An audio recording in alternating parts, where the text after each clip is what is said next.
যে বং মিডিয়া আছে যে দাদাটা আর অ্যাঞ্জেল পিয়া, ওরা তো কাপেল, ওদের রেজিস্ট্রি হয়ে গেছে, সবকিছু হয়ে গেছে। আমি এইসব ব্যাপারে কিছুই বলতে চাচ্ছিলাম না। ফার্স্টে তো আমি আমার বয়ফ্রেন্ডেরও দোষ আছে, মেন অ্যাঞ্জেল পিয়ারও দোষ আছে। তো হাই গাইস, আজকে একটা নতুন ভিডিও নিয়ে হাজির। তো আজকের ভিডিওটা হচ্ছে কুচবিহারের যে ফেমাস ইউটিউবার আছে উজ্জ্বল বর্মন, তো তার ব্রেকআপ নিয়ে। তো শুনি দেখি কি বলছে। কথা আমি শেয়ার করতে চাই।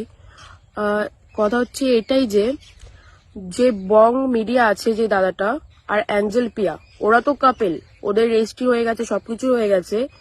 আমি এইসব ব্যাপারে কিছুই বলতে চাচ্ছিলাম না। ফার্স্টে তো আমি আমার বয়ফ্রেন্ডেরও দোষ আছে, মেন অ্যাঞ্জেল পিয়ারও দোষ আছে। কারণ সে তার বয়ফ্রেন্ড থাকার সত্ত্বেও উপজে অন্য ছেলেদের মেসেজ করে ও আমার বয়ফ্রেন্ডকেও মেসেজ করে তারা পার্সোনাল ভাবে কথা বলে, নাম্বার ফাম্বার নিয়ে কথা বলে, মানে তারা দেখছি প্রতিদিন রোজ দিন মানে 24 ঘন্টা ভিডিও কলে, অডিও কলে সবসময় কথা বলতে রয়েছে। হ্যাঁ, কথা বলছিল। তো ঠিক আছে, শুনি তারপরে কি বলছে।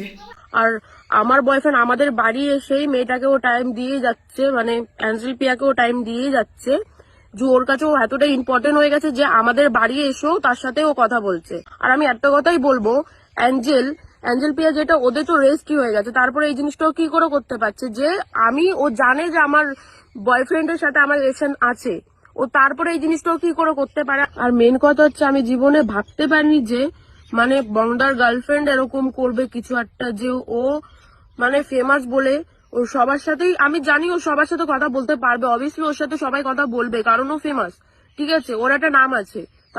তো বন্ধুরা, তোমরা তো শুনতে পেলে যে এই দিদি কি বলল, যে এই দিদির বয়ফ্রেন্ড মানে অ্যাঞ্জেল পিয়া, যে মেসেজ করতো, ফোন করে মানে কথা বলতো।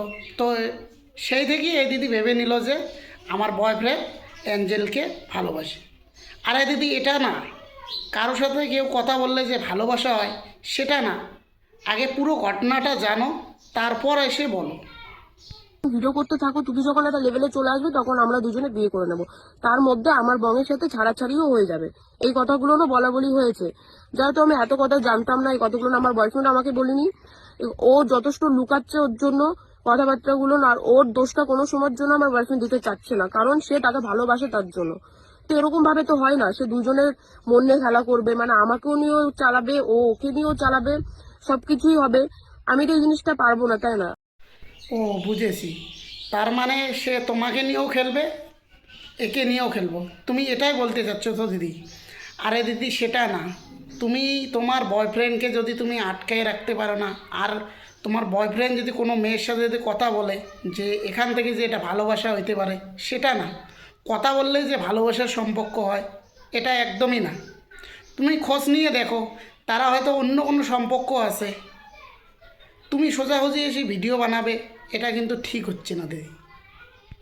আর এই সেম জিনিসগুলো যদি আমিও করতাম, সেও আমার সাথে থাকতো না হয়তো, কিন্তু তারপর আমি সহ্য করে নিয়েছি। আমি আমার দোষগুলো না মানছি যে আমিও দোষ করেছি, তাই বলে যে আমার বয়ফ্রেন্ড আমার সাথে মানে এত বড় একটা কাজ করবে আমার লাইফে ঢুকে, আমি ওর জন্য যা যা করেছি, ও আমাকে যা যা প্রমিস করেছে, আমি ভাবতে পারিনি যে আমার বিশ্বাসগুলো ও একটু ফেমাস হওয়ার জন্য এরকম করে ভেঙে দেবে। আমি জীবনে ভাবতে পারিনি, মানে মানুষ ফেমাস হওয়ার জন্য কত কিছু না করতে পারে।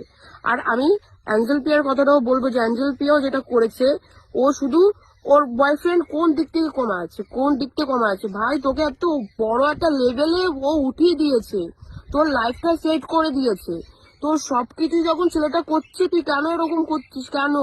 ভালোভাবে থাক না, এরকম করে অন্য মেয়েদের লাইফটাও নষ্ট করিস না, নিজের বয়ফ্রেন্ডের লাইফটাও নষ্ট করিস না, বা অন্য কোনো ছেলের লাইফও নষ্ট করিস না। আর থেকে ভালো, ঠিক আছে, বয়ফ্রেন্ডকে ছেড়ে দিয়ে রেজিস্ট্রি করেছিস তো, বরকে ছেড়ে দিয়ে ডিভোর্স দিয়ে যা করার তুই করে বেড়া ভাই, কিন্তু যাদের বয়ফ্রেন্ড গার্লফ্রেন্ড। তো বন্ধুরা, তোমরা তো সবগুলো শুনতে পেলে যে কি বললো মেয়েটা, যে কার দোষ না। অ্যাকচুয়ালি কি জানো তো, টাকা হলে কোনো মেয়েকে পাবে এটা কোনো গ্যারান্টি না। আর দোষটা কার, যে অ্যাঞ্জেল প্রিয়ার না উজ্জ্বল বর্মনের বা ওই ছেলেটার? তো তোমরা সবাই কমেন্ট করে বলো যে দোষটা কার।